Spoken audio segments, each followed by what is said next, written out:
All right, today I'm going to show you my favorite fishing knot. This knot works for bass fishing or catfishing.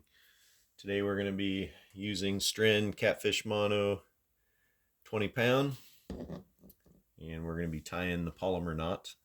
This is the easiest knot to tie if you're getting a little older and it's hard to see, and it's very simple. So first thing you do is you double your line over and put it through the eye of the hook, and then you're going to tie one knot around, so it looks just like that. And then you're going to put the hook through the eye of the loop right there, and you're going to pull that tight. Make sure all the line is above the hook and not around the eye of the hook.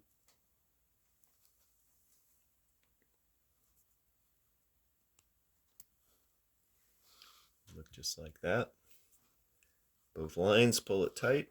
Now I'm going to take the tag line, cut it off. Right there, that's the polymer knot, very easy. Now we're going to do a strength test.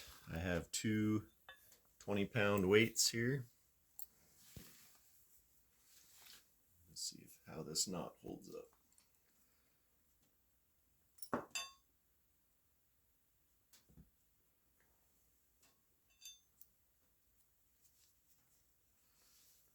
Set it off the edge here.